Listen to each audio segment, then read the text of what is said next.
Good evening, Blood Bowl fans. I am here with Colonel the Cat and my good friend Tony to learn and watch some Blood Bowl. Tonight we are doing a G-Man match, week 3, I believe, or 2. No, 3, sorry. Somekindaofwizard versus Venachars. We got some Wood Elves versus some Chaos. And both teams are pretty mean with some upgraded players. So it should be fun. Also, Tony will be asking some questions about game mechanics, and we'll do a little one-on-one Blood Bowl as we do this. Oh, goodbye, Cat. And that is it for Colonel. He has had enough of this shit. Alright, so let's go to the coin toss. Which literally means nothing now. It's flipping. It is. You used to be able to call it in the air. It was kind of cool. You'd be like, heads! And then if you won, you actually felt like, yes, I called that! And now it's like, I will decide what you want to do. Alright, so I'm going to pause this really quickly and go over the teams. Starting with Somekindaofwizard, we got a Beastman with dodge and block. We got a Chaos Warrior with block. Another Chaos Warrior with block. A Beastman with guard and block. We got a level 1 Minnow. Got a Beastman with block. Chaos Warrior with guard and block. Level 1, and a level 1. But it's a pretty strong team. One of the big things that is nice that a lot of their players have is block, which for a bashy team like this is really helpful. So they can turn those both down into a defender down. Over on the Wood Elf team, we got a level 1 thrower. We got a level 3 catcher with guard, sprint, and wrestle, which is a pretty solid piece right there. We got a block lineman, a wrestle lineman, a tree, a wrestle dodge lineman. That's a pretty solid lineman. Wrestle lineman. This player right here, this War Dancer, is a beast, and I've watched him in a couple matches. Strip ball, meaning anytime he pushes an opponent, they always drop the ball unless they have sure hands. Leap, meaning he can jump on a 3+ roll. Dodge, block, sidestep, meaning he chooses where he goes when he gets pushed. And tackle, meaning anyone who has dodge, they do not get that free roll. And if he hits them with a defender stumble, they still go down. We got a kick block lineman and a super awesome pass block, sprint, and nerves of steel catcher. That is a dangerous piece. Alright, let's start this bad boy off. So as we're getting started, one of the things that I noticed as I was getting stomped was there was something, some type of a bonus or something for alignment before the kickoff. I thought I saw someone with like a perfectly aligned defense or something like that. Ah, so what you've noticed is kickoff events. So every time there's a kickoff, the game rolls dice and it chooses a new kickoff event. So we're about to see that right here. So he kicks the ball and it's gonna stop, and you got this screen, right? Like this, with high kick. What that means is depending on what you roll, different events will happen. This one means he can pick any player to put the ball under the ball since it was a high kick. Some of them are perfect defense where they can rearrange the defense, which is what you saw. Okay. Which, yeah, is a pretty big bonus because they can pretty much now line up to how you have everything set up. There's some terrible ones like Riot where random players get knocked down or killed. Okay. Yeah, so that is part of the randomness. Some of the, you were asking earlier before we started this video, some of the stadium stuff can actually negate those rolls or get rid of them completely.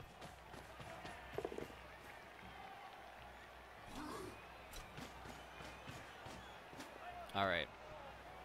So he's got a nice cage set up right here, keeping the ball carrier safe so they can do what I would assume would be a slow grind up the field until they get their touchdown, trying to stall out to the last turn. And now doing what a Chaos team does best, trying to hit and knock out as many players as he can.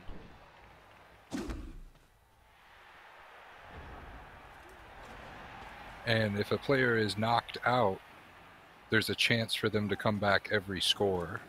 Yes. But if they're injured, there's only a chance for them to come back at the half. No. If they get injured, what would happen is, pause, if you have an apothecary, which they do under their decks, you can re-roll the injury once.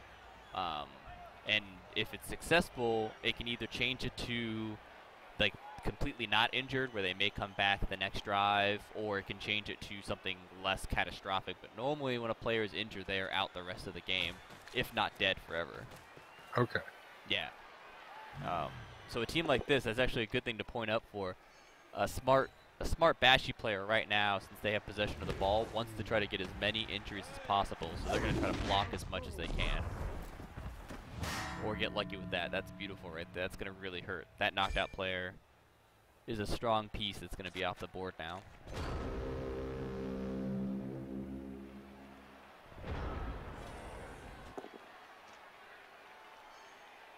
One of the things it used to show at the end of every drive, it would actually have the dice roll for each player and show you what they have to get for them to come back in.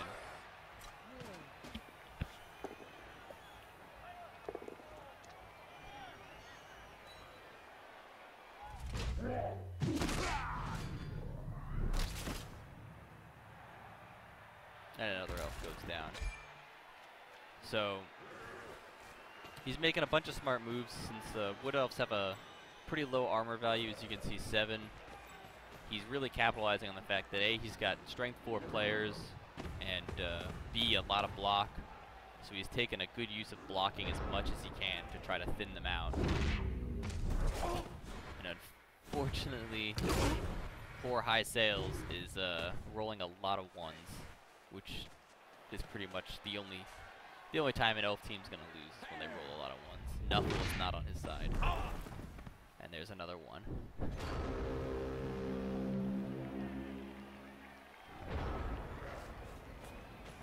Now, I think interestingly, just looking at it, while he's got his cage set up around his ball carrier, he is almost used as the rest of his team to sweep counterclockwise across the map. And he only avoided, it looks like, one person there in the center, where he just noped it right past him and left him. Yeah, that's actually a really good thing to point out, Tony. What he did was he was countering the elf screen. So the elf players you see right here where I'm kind of circling, we're setting up a screen, making it harder for you to kind of go through without having to block.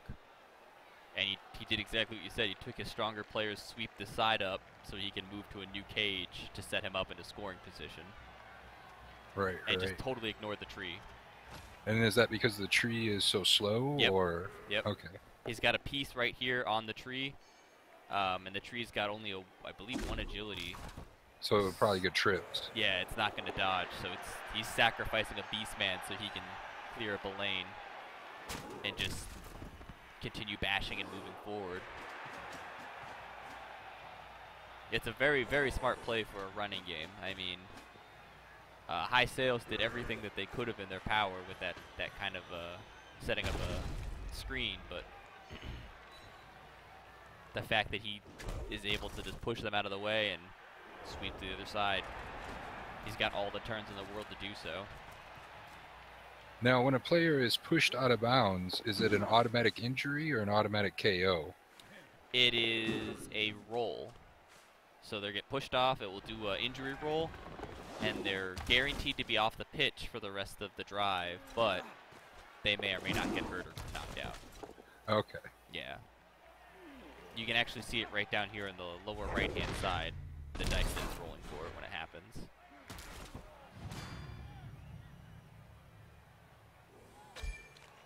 And there we go, another knockout. We may witness someone get tabled this half. For those of you who don't know, tabling is when one coach removes every single player on the other side of the team. In one half. And yeah, meaning he can just pretty much sit here and let the clock run down and then walk it into the end zone. It's a beautiful thing.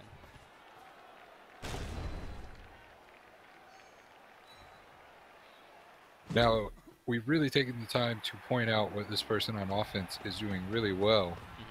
Is there anything that the person on defense is not doing well other than the rolls aren't really going his way? Or is this just a matchup that is not at all in his favor? Believe it or not, normally this coach in particular, Venachar, which I'm butchering his name and I do apologize, plays very aggressively. And he's very passive right now because obviously you can see he's losing players left and right to KOs. So he's doing everything in his power. He keeps resetting up his screen in front of the cage to try to slow them down. Right. Which is pretty much all you can do at this point. If he still had his War Dancer, this coach normally would play much more aggressive. He'd set that screen up, and he would leap his War Dancer into the cage right here to try to do tackles, to just force the ball to be dropped. So I don't want to say it's luck, because both coaches have actually done what they probably should be doing. But yeah, they've both done as best as they can do. Right. The only things that I could say that he could try would be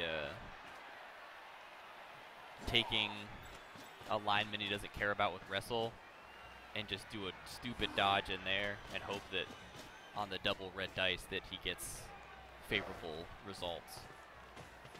So you basically just have to go for broke at this point. Yeah, either go for broke or pull off and try to protect the rest of your team. Just run away, let him score. His team's not beaten up enough to where they won't come back in a drive or two. So hanging out here and fist fighting is just not going to go in his favor. As you can see, he's setting up enough assists to get 3-die blocks, which means more or less he's going to be knocking your players down, which is going to force those injuries.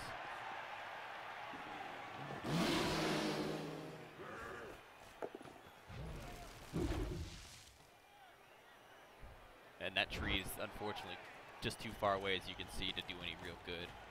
But his players could run away and get behind the tree and use it as cover.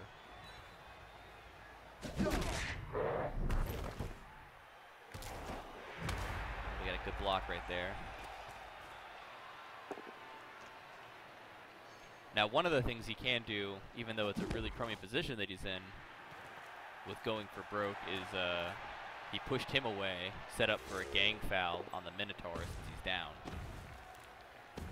There's a chance you can get rid of the piece, or he could have surrounded one of this guy right here, Slash, for a gang foul as well, to try to remove a piece to kind of next drive hopefully balance out the players.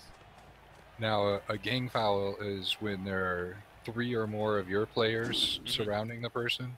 Yeah, setting up kind of them in a box. The more players you have add assist to make sure that it's a higher chance that you will actually cause an injury. So basically what he's done is tried to thin out the herd a little bit here by separating off some of his players and hoping to take them out for the next drive. Exactly. So pulling back, he's kind of made it to where instead of having to fight that whole cluster up there, he can take them on one at a time and put the numbers in his favor.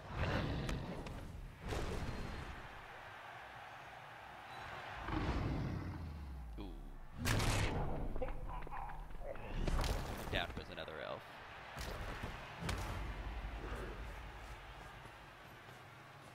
Unfortunately, this drive is pretty much wrapped up. I mean, there's nothing more he can do besides just getting his players kind of out of dodge now. Now, one of the things, I know this sounds really noob, like, when you're standing your players back up, you have to declare that they're going to move before you stand them up? No, you do not. You can stand them up, and then you can move them. It's kind of like if you played competitive chess. As soon as you take your hand off the piece to do something else, that's when they can't be used again. So if you stand them up and then go touch another piece and have them move, then they're done. They can't move. Okay. Yeah. So yeah, you see him right here. He's kind of falling back, just getting his players out of the way.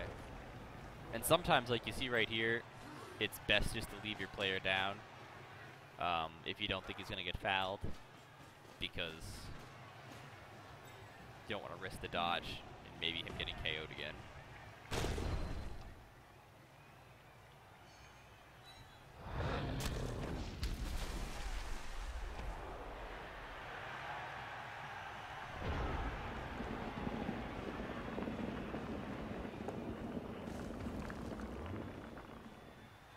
Going for the tree, and unfortunately now the tree is taken root. So that is the farthest the tree will move for the rest of this drive. Does that mean it can't be knocked down, or it can't it can be pushed? knocked down. If it gets knocked down, it will unroot. It just means it can't move anymore. Okay. So it is stuck there. It can still, if anybody walks next to it, it can block them. But it's pretty much any smart coach will ignore it at this point now. And there's our touchdown. Jimi Hendrix. Who would have known? And cue the GOAT cheerleaders. Yeah, I wish we had GOAT cheerleaders. In Blood Bowl 2, it seems to be this clone army of redheads for every team.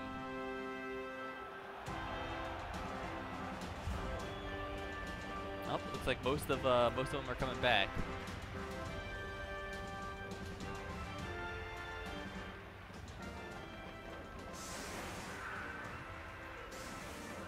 So, to point out to you, Tony, what's happening right now is it's still the first half. He's got one turn left. Right. This is a tactic, since you are also an elf coach. What he's setting up for is called a one-turn touchdown. What that means is he's going to try to set up all his players kind of on the line in a square. You're going to see it right here. And he's going to try to get them pushed into position to where running back here will chain push enough of his players to get them close enough here to where they can run with the ball into the end zone in one turn. Okay.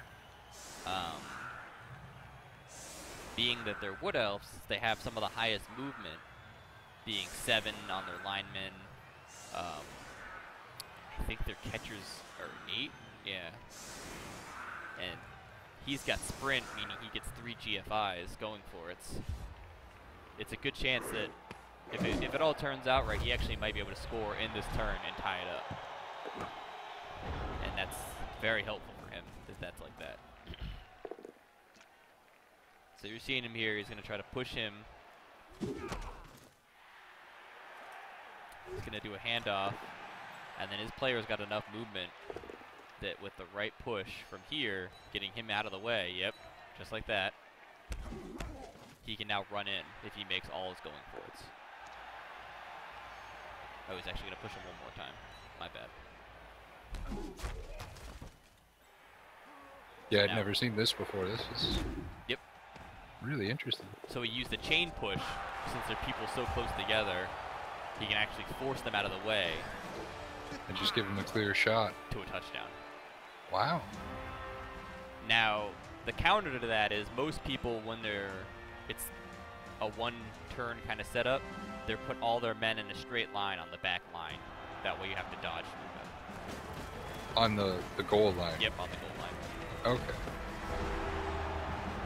High Sales is notorious. This is actually the 3rd game that I've watched and commentated where he has gotten a one-turn touchdown. And unfortunately for him, his prize player is still on the bench.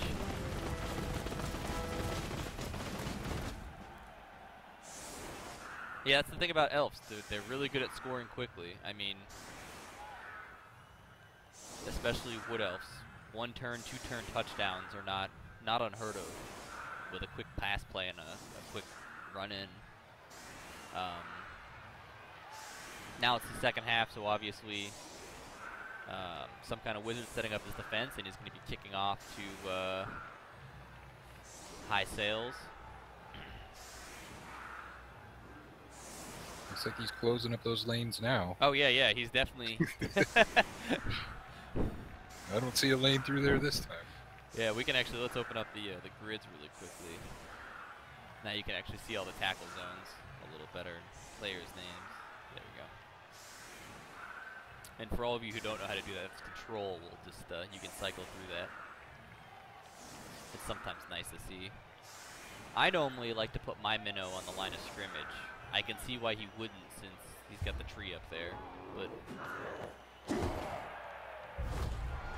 alright, teams are gonna lose it. And if it was me playing as the elf coach, there's 1 of 2 ways of handling this. There's to score really fast again, and then try to force a turnover and stop them, or it's stall out as long as you can and try to score. It'll be interesting to see which one he goes for. Knowing high sales, he's probably going to try to score really quickly again. I was going to say, it seems like he lost a lot of players really quickly in the first half, so I imagine he would go just for the score. Yeah. Try to cycle through enough that your people stay on the field and you get the points. It's a smart play, especially since his team is geared towards scoring, so it's not... I mean, yeah, it looks like that's what he's doing. He's setting out. He's got a couple scoring threats. He's got 1 lineman now out. And here goes that catcher, who's probably going to go to the other side of the field. Yeah, and here comes that other catcher. This one right here is a mean one. Nerves of steel, meaning he doesn't have any negative effects by people being put coverage on him. Normally there's like a +1 to the roll to try to catch it if there's people covering the same zone as him. But with Nerves of Steel, he just ignores it and catches it like it's a normal open field pass. Good thing for you to have on your players. For your, I think you're, no, that's a different team, sorry. The Pro Elves catchers start with Nerves of Steels from the get-go.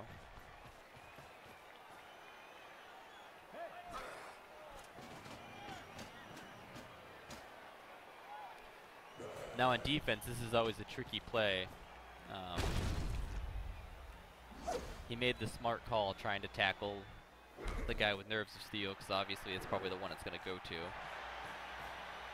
But one thing you can do here to kind of stop that pass play, if they catch it, you see how he's got a guy on front of him? If you put a defender right here on the bottom of where they are, it makes it a much harder dodge to get out of. Where here now he's just going to block this defender away. And he's got a clear pass. Now with the passing, you can move and pass on the same turn. Yes, and you can do 1 pass and 1 handoff in 1 turn. Just like how we did a nice little chain there. Okay, so we did a pass and then a handoff, okay. Yep, and then scores.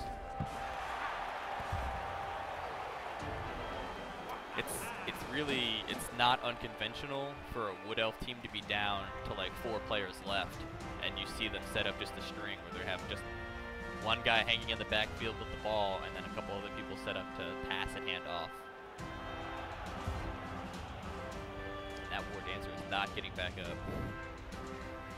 Taking a nap. Yep, he's done. He's like, I'm safe here. I don't want to play anymore.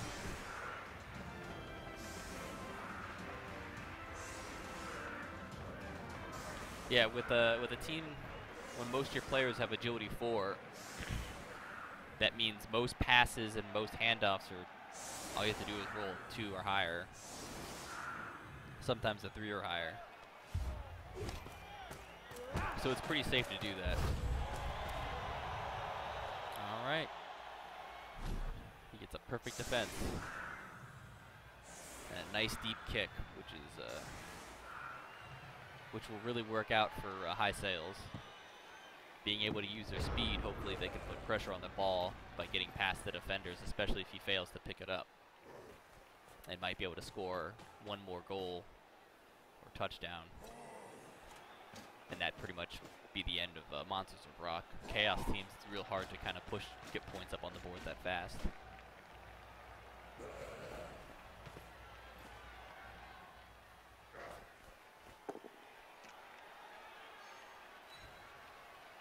But one of the things to point out to you, Tony, since you're a newer player, if you notice while watching, both coaches try to do the least amount of rolls before anything.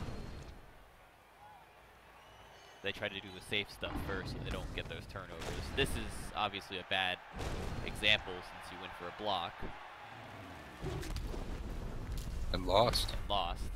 And now McJagger is sitting in a pool of his own spit and vomit. Got no moves. Yeah, McJagger's got no moves. That minnow has not done anything all game really for him. No, and it seems like he's kind of kept him out of the way on a lot of stuff also. Yeah. He's I mean, the first half, the Minotaur was down most of it. Yeah. Well, that's the problem with these big guys, as you can see, they always have a nega trait. And for the Minotaur, it's a wild animal, meaning if he's not going to hit someone, it's a 50-50 if he even does what you tell him to do. Oh. Yeah. So, kind of the pluses and negatives of having a big guy. It's nice because he's a strong player. And if you can get some good upgrades on him, they become real key players, but the unreliability becomes hard. And this is exactly what you want to be doing right here with the Elves. He's putting pressure on that ball carrier. Now I'm wondering if Monsters of Rock is baiting him in a little bit here to get his main force behind him and then use those blocks and KOs to kind of sweep up behind him.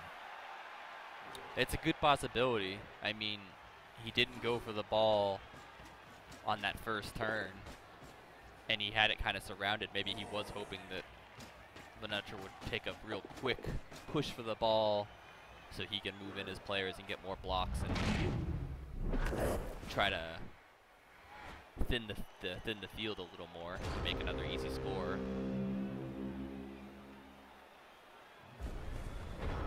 It'd be a very dangerous strategy because it's not a thing for an elf to get in there and pick a ball up even if there's a couple people on the ball.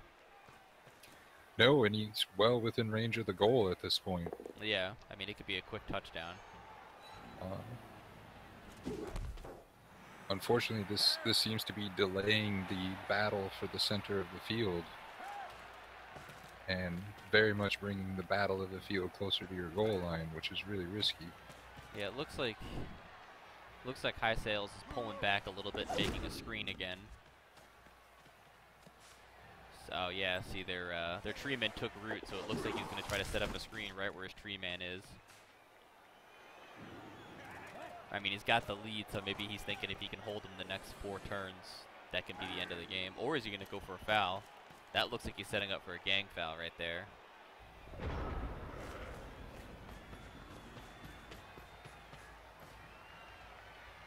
Cage is sweeping to the other side of the screen.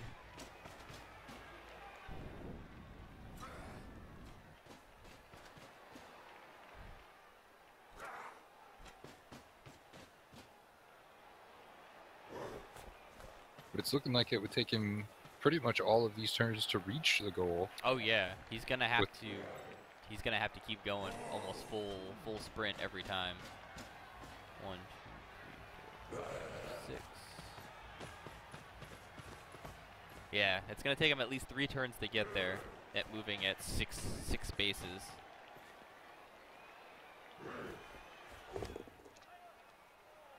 So it could very well be a smart idea if the High Sails coach can get his players just in front of the cage to slow him down.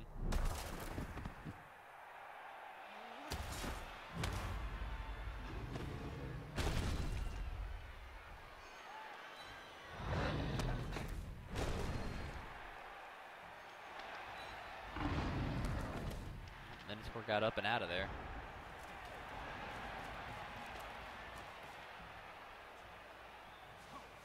Moving that screen, trying to probably set it up this way to hopefully try to force him to go back around and kill more time on the clock. It could be a close game.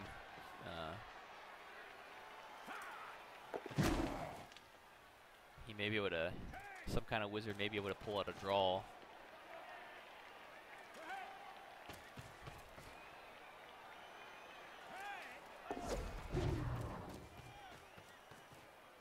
I mean, that's a perfect screen right there, using the rooted tree man. No matter which person in front you hit, there's still another guy with a tackle zone that's gonna force Now Force that's a why dodge. you would leave 2 spaces in between them for the screen. Yep. Because there's a tackle zone right here, and this little square, and then there's a tackle zone right here, so they're actually, their 2 tackle zones go right into each other. Okay. The only problem is he can scoot right here. There's a, you see where he's going? Yep. He can go right down that sideline and push up.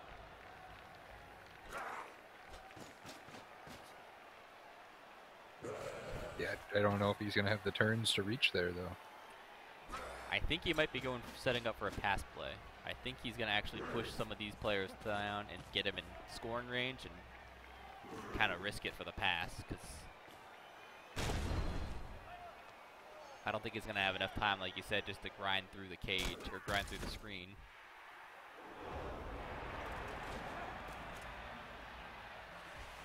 Because I know Venachar as a coach, he will throw bodies into this cage to slow them down. He's not afraid to take injuries to slow them down.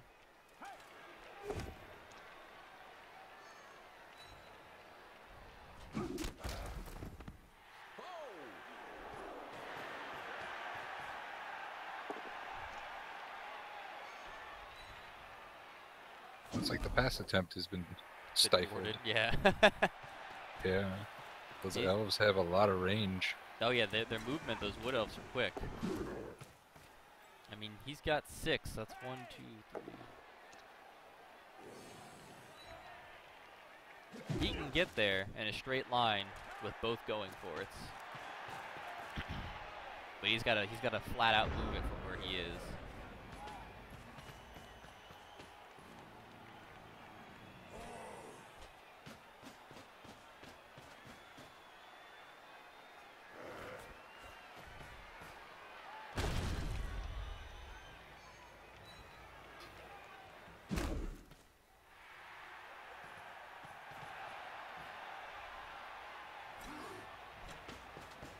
Yeah, he might have some insurance on the right-hand side of the field. Yeah, he's got a couple people that are there. But they are linemen, aren't they? Yeah, they only have agility 3, so it's going to be, if he does go for the pass play, it's going to be rough. I mean, where we're sitting at right now, he'd have to, if he's going to run the ball in, he has to make both going for it. Which means it's a 2-up roll twice to get there.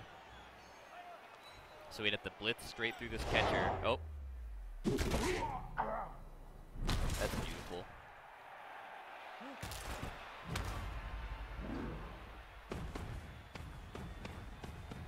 I love the animations in this game. Yeah, he's gonna have to blitz through or have someone blitz this catcher out of the way, and then 2 going for it into the touchdown. Because this is both their last turn right here. Oh. Reroll. And double 1.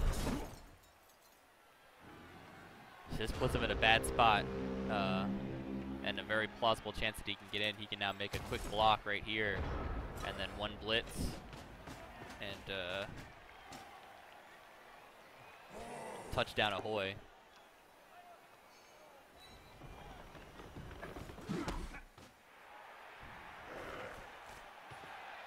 Going for it. 1, 2, oh! Gonna see the reroll. And touchdown. It's a tie game. 2-2. Beautifully played by both coaches, though. Yeah, I mean, when it comes down to a re-roll to decide it, yeah, then you know they have exhausted pretty much all their options. Yeah, that was a nail-biter. Well, thanks, guys, for tuning in. We will see you next time. Oh, that's not as many armor breaks as I thought. Only 6. That's not too much of a bashy game at all. Alright, guys. We will see you later.